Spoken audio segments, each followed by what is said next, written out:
Autism भनेको के हो? अटिजम स्पेक्ट्रम डिसअर्डर भनेको बालबालिकाको मस्तिष्कको विकाससँग सम्बन्धित अवस्था हो, जसले व्यक्तिको बोल्ने, बुझ्ने, सामाजिक व्यवहार र दैनिक क्रियाकलापमा प्रभाव पार्दछ। यो कुनै रोग होइन, न त सर्छ। अटिजम जन्मजात वा सानो उमेरमै देखिन थाल्ने विकासात्मक अवस्था हो, जसको प्रभाव प्रत्येक व्यक्तिमा फरक रूपमा देखिन्छ। जनमानसमा अटिजम भएका व्यक्तिलाई कसरी चिन्ने? अटिजम भएका बालबालिका वा व्यक्तिमा सामाजिक अन्तर्क्रियामा कठिनाइ देखिन्छ। उनीहरू आँखामा आँखा जुदाएर कुरा नगर्न सक्छन्, अरूसँग खेल्न वा घुलमिल हुन रुचि नदेखाउन सक्छन्। धेरैजसोले एक्लै बस्न मन पराउँछन् र नाम बोलाउँदा प्रतिक्रिया नदिन सक्छन्। बोलाइ ढिलो सुरु हुनु, कम बोल्नु वा बोलेका शब्दहरू दोहोर्याइरहनु पनि सामान्य लक्षण हो। व्यवहार र बानीका लक्षणहरू। अटिजम भएका व्यक्तिमा दोहोरिने व्यवहार देखिन सक्छ, जस्तै एउटै काम बारम्बार गर्नु, हात फटफटाउनु, शरीर हल्लाउनु वा घुमिरहनु। परिवर्तन मन नपर्ने, एउटै तालिका र नियममा अडिन खोज्ने बानी पनि देखिन्छ। सामान्य आवाज, उज्यालो प्रकाश, गन्ध वा स्पर्शप्रति अत्याधिक संवेदनशील हुनु वा बिल्कुलै प्रतिक्रिया नदिनु पनि अटिजमका लक्षण हुन सक्छन्। कसरी थाहा पाउने? अटिजम प्राय 1 देखि 3 वर्षको उमेरभित्र देखिन थाल्छ। बच्चाले समयमा बोल्न नसक्नु, अरूसँग संवाद गर्न कठिनाइ हुनु, खेल्दा कल्पनाशील खेल नखेल्नु, इशारा नगर्नु जस्ता सङ्केत देखिएमा अभिभावक सचेत हुनुपर्छ। यस्ता लक्षण देखिएमा बालरोग विशेषज्ञ, मानसिक स्वास्थ्य विशेषज्ञ वा विकासात्मक चिकित्सकसँग परामर्श लिनु अत्यन्त आवश्यक हुन्छ। निष्कर्ष: अटिजम कुनै कमजोरी होइन, फरक क्षमता हो। समयमै पहिचान गरी सही सहयोग, थेरापी, माया र बुझाइ दिएमा अटिजम भएका बालबालिकाले पनि राम्रो जीवनयापन गर्न सक्छन्। समाजले उनीहरूलाई स्वीकार गरी समावेशी वातावरण बनाउनुपर्छ। अटिजम थाहा पाएपछि घरमै के गर्ने? रोकथाम र सहयोगका उपायहरू। अटिजम थाहा पाएपछि धेरै अभिभावक चिन्तित हुन्छन्, तर बुझ्नुपर्ने कुरा के हो भने अटिजम पूर्ण रूपमा रोक्ने रोग होइन, तर सही समयमै घरमै गरिने हेरचाह, अभ्यास र वातावरणले बच्चाको विकासमा ठूलो सुधार ल्याउन सकिन्छ। सबैभन्दा पहिले बच्चालाई स्वीकार गर्नु र माया दिनु अत्यन्त आवश्यक हुन्छ। गाली गर्ने, तुलना गर्ने वा दबाव दिने व्यवहारले बच्चाको अवस्था झन जटिल बनाउँछ।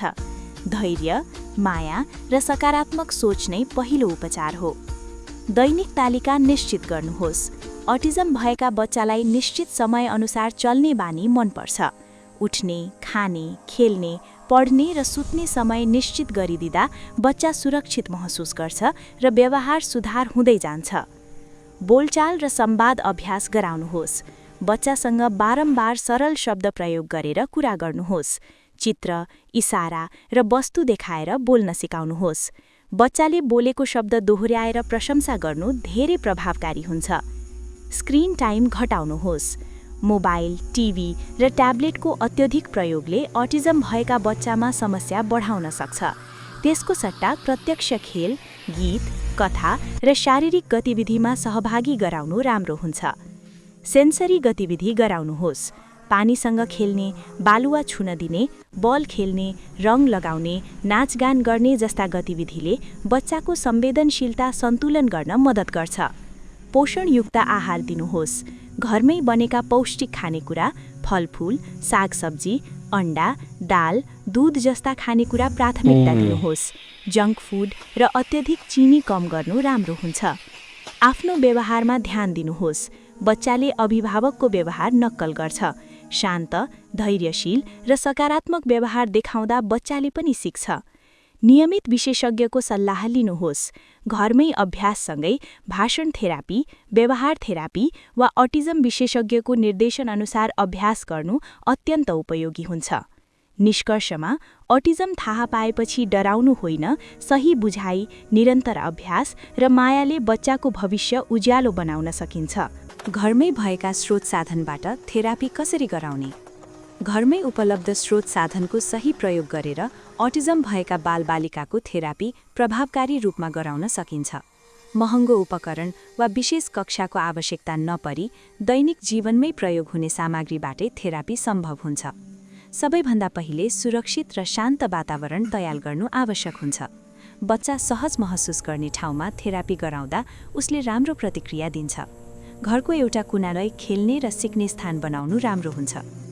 बोलाइ र भाषा थेरापी घरमै सजिलै गराउन सकिन्छ। बच्चासँग दैनिक जीवनका सामान्य शब्द प्रयोग गरेर कुरा गर्नुहोस्। चित्र देखाएर वस्तुको नाम भन्न लगाउनुहोस्। घरमा भएका भाँडा, खेलौना, फलफुल वा लुगा देखाएर नाम सिकाउनु अत्यन्त प्रभावकारी हुन्छ। बच्चाले बोलेको सानो शब्दको पनि प्रशंसा गर्न नबिर्सनुहोस्। व्यवहार थेरापीका लागि दैनिक कामलाई अभ्यासको माध्यम बनाउनुहोस्। खाना खानु, कपडा लगाउनु, हात धुनु, जुत्ता लगाउनु जस्ता काम चरण-चरणमा सिकाउनुहोस्। सही काम गरेमा ताली बजाउने, मुस्कान दिने वा मनपर्ने खेल खेल्न दिने जस्ता सकारात्मक प्रोत्साहन दिनुहोस्। सेन्सरी थेरापी घरमै सजिलै गर्न सकिन्छ। पानीसँग खेल्ने, बालुवा छुन दिने, आटा मुछ्न दिने, रङ लगाउने, बल खेल्ने, नाच्ने गाउने जस्ता गतिविधिले बच्चाको संवेदनशीलता सन्तुलन गर्न मद्दत गर्छ। यी गतिविधिले शरीर र मस्तिष्कको समन्वय बढाउँछ। शारीरिक थेरापीका लागि दौडने, उफ्रने, सन्तुलन मिलाउने खेल, सिडी चढ्ने ओर्लने, साइकल चलाउने जस्ता क्रियाकलाप उपयोगी हुन्छन्। यसले बच्चाको मांसपेशी बलियो बनाउँछ र आत्मविश्वास बढाउँछ। नियमितता र धैर्य सबैभन्दा महत्त्वपूर्ण कुरा हो। थेरापी एकै दिनमा परिणाम दिने प्रक्रिया होइन। हरेक दिन थोरै समय निरन्तर अभ्यास गराउँदा राम्रो सुधार देखिन्छ। अन्ततः माया, धैर्य र सकारात्मक सोच नै घरमै गरिने सबै थेरापीको मूल आधार हो। घरको सहयोगी वातावरणले बच्चाको क्षमताको विकासमा ठूलो भूमिका खेल्छ।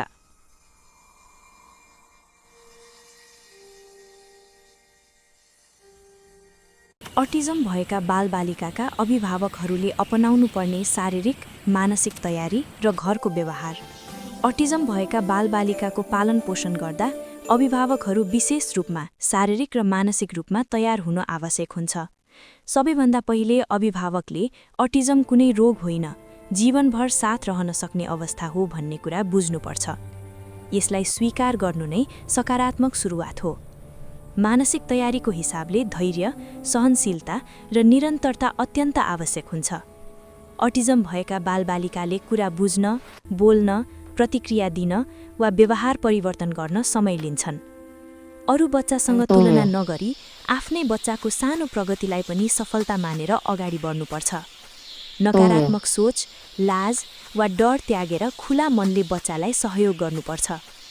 शारीरिक तयारी भन्नाले बच्चासँग समय बिताउने, खेल्ने, अभ्यास गराउने र दैनिक क्रियाकलापमा सक्रिय सहभागिता जनाउनु हो। अभिभावक स्वयं थकित र तनावग्रस्त भए बच्चामा पनि असर पर्छ। त्यसैले आफ्नै स्वास्थ्य र विश्राममा पनि ध्यान दिनुपर्छ। घरको व्यवहार अत्यन्त सरल, स्पष्ट र नियमित हुनुपर्छ। एउटै काम सधैँ एउटै तरिकाले गराउँदा बच्चाले चाँडो सिक्छ। बिहान उठ्ने, खाने, खेल्ने, सुत्ने समय निश्चित गर्नु राम्रो हुन्छ। आदेश दिने भन्दा पनि नम्र बोली, सङ्केत र उदाहरण मार्फत सिकाउनु प्रभावकारी हुन्छ। बच्चाले गलत व्यवहार गर्दा कडा सजाय दिनु हुँदैन। चिच्याउने, कुटपिट गर्ने वा डर देखाउने व्यवहारले समस्या झन बढ्न सक्छ। सही व्यवहार गरेमा माया, प्रशंसा वा मनपर्ने गतिविधि दिनु सकारात्मक उपाय हो। अन्ततः परिवारका सबै सदस्यले बच्चालाई समान माया र सम्मान दिनुपर्छ। अभिभावकको समझदारी, धैर्य र प्रेमले अटिजम भएका बालबालिकाको जीवनलाई सुरक्षित, आत्मविश्वासी र अर्थपूर्ण बनाउन ठूलो भूमिका खेल्छ।